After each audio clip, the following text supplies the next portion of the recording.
Sorry, there's probably going to be a little bit of background noise, but it's been a few weeks since I've made a video, and this is the one and only complaint I have with Giltner Transportation. And I mentioned it in the previous video, I believe the first one that I did, that I wasn't really impressed with the way they plan the loads.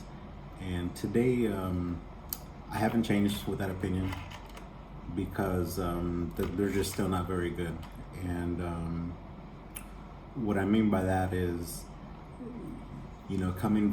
I started my trucking career with a mega carrier, Warner Enterprises, and I constantly, even the few months that I spent solo before I became a trainer, I constantly had loads stacked up on me.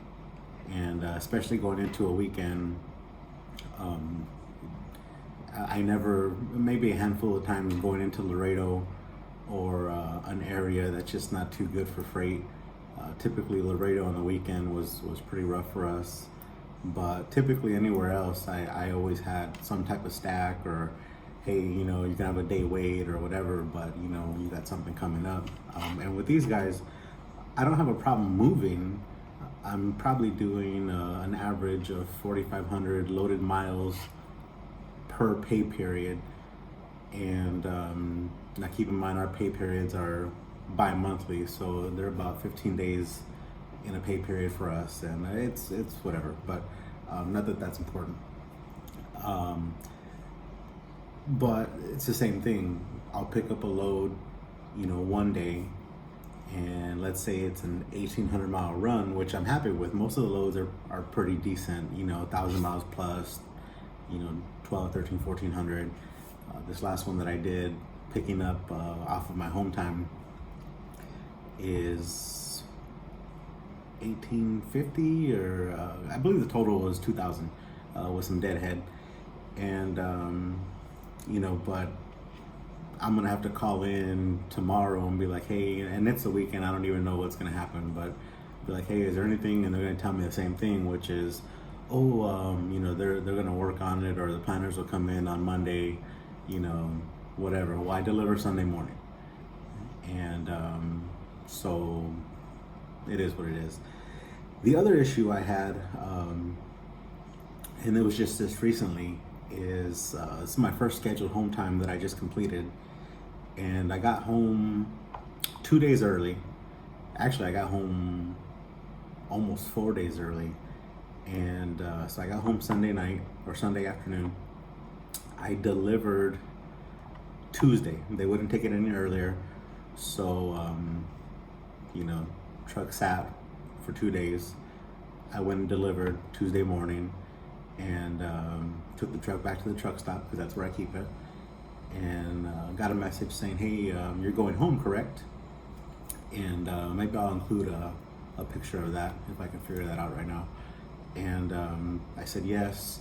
I said I come back Tuesday, whatever date it was, and I'm looking for a load out of San Luis, Arizona, which from where I'm at is roughly 175 miles, but they're decent paying loads. And put that on there.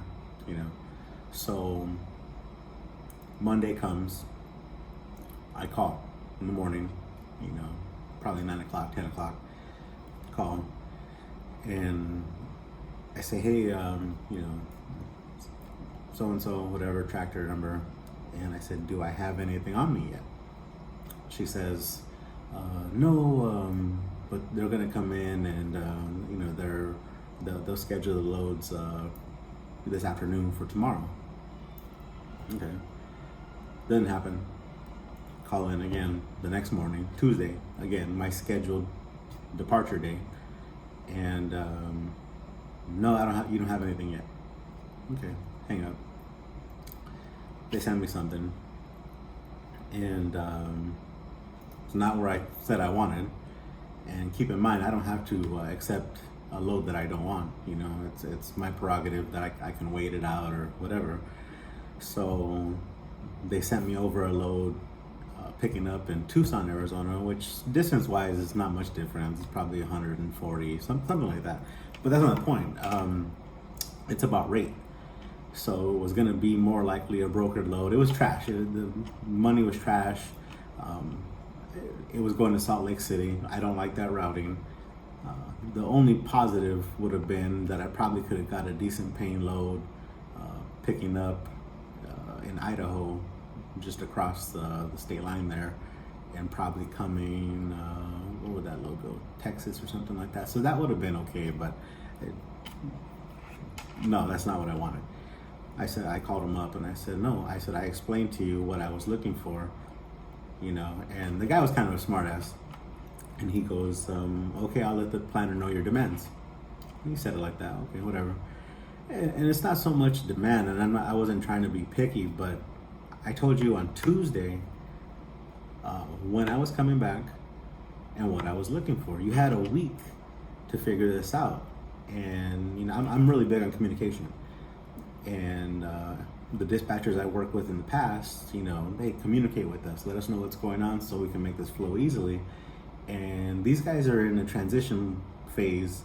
They're trying to make it easier, supposedly. I was told that now we have a dedicated planner for our board, or our team, supposedly, whatever. On top of that, they're doing a lot of hiring, which I don't necessarily think that's a good thing, because I'm concerned about my loads.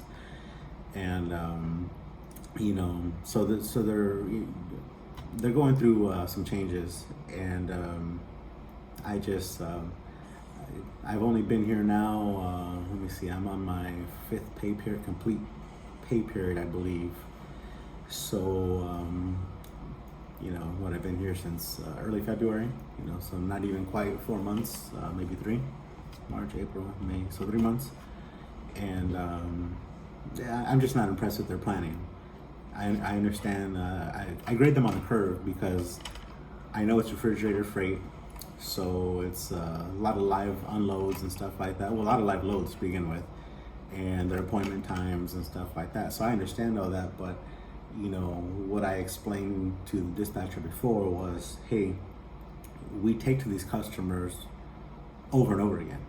So you should have a general idea that, hey, that customer takes 3 hours to unload. Hey, that customer takes 4, they're a little bit longer. Okay, you can have basically a gauge, and what I've experienced is typically it's about 2.5 to 3 hours, which is more than acceptable. I don't have a problem with it, so they can plan off of that, and they don't do it, and I don't know if it's a freight volume thing. I roughly do the same amount every week, which is roughly right around 4,500 miles. I can do more. The thing is, I pick up a load, I drop off, I wait at least 20 hours to 24 hours, maybe even a little bit more. The load I'm on right now, before I even deliver, I'm gonna get a reset in. And I'll deliver Sunday morning. And I'm barely gonna get a reset in. It's like 34 hours and some change, but I do get a reset in. So if they would plan me a little bit better, I could, move more freight, make a little bit more money, for myself and for them. It's just, I don't think that they don't know what they're doing. I just think maybe they got too much on their plate to worry about trying to plan each driver out that far out. Maybe that's what it is. But the thing is, I'm fairly vocal. Hey, I'm looking for this. Hey, I communicate. If I'm 24 hours out, I'm sending a message. Hey, anything yet? Hey, whatever. And then the other issue that I have with these guys is when they try and sell us on a bullshit load. If there's a plan behind it, they don't tell us that. They'll send me out the email. I'll get the email. I'll open it. I'll look, and for 1,000 miles, it's paying, I don't know, $1,300 or $1,400, and that's not even before they're cut. Reject, not even looking at it.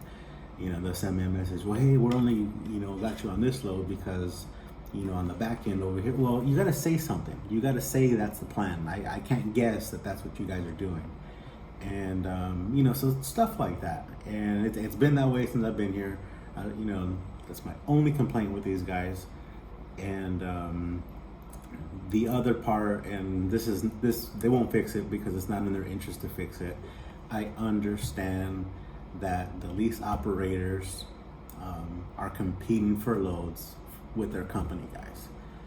If they got several drivers in a certain area, they have their normal freight that they bid on versus broker loads. Well, what are they going to try and sell us on? What are they going to try and get us to move? The broker load. I understand it's business, but that is something that I kind of noticed. It just feels, I don't think there's much they can say to me to convince me otherwise, because it's just business practice, But so that's my one problem with these guys. And somebody reached out to me. I forget her name. I don't know if her name's Casey or something like that. It's pretty cool. She asked me some questions if I wanted to be on their podcast. I said no, because I'm not the right person for that. And I told her more or less what I'm saying here. And so they're she was the one who told me about the changes and the way they're going to start doing things, and learn kind of what lanes the drivers like to run. And I told her more or less where my sweet spot is, and at the time I had roughly 3 weeks of doing exactly what I like to do. Arizona East. I live in Arizona East, to Georgia, something like that, Florida. Take a bullshit load from Florida to Texas, get a good load from Texas to Phoenix, and do it in circles. And because we have good paying loads in Phoenix, good paying loads in Texas, I'll eat the load from Florida to Texas, and it'll work itself out at the end of the pay period. And that's what I like to run. And so it's just there's some things, like I said, mostly positive with the company, but this is the one thing that I feel that they need to work on. And they're pretty responsive to comments. I don't tell them I'm making videos. I don't even know if they've seen one of these. There's not much on Giltner Transportation that I could find on YouTube, but I make these to help out maybe some other guys that are maybe here employed, or maybe thinking about coming this way. They are doing some hiring. And they do give us driver referrals. My information is there. Do with that or what you want. I'm not asking for nothing. I'm just trying to give out the best information I can. So after this video, I have the settlements. I'm going to give 3 settlements back to back to back in one video, so it might be a little bit long because I haven't done one since the second settlement that I uploaded. So that'll be the next video.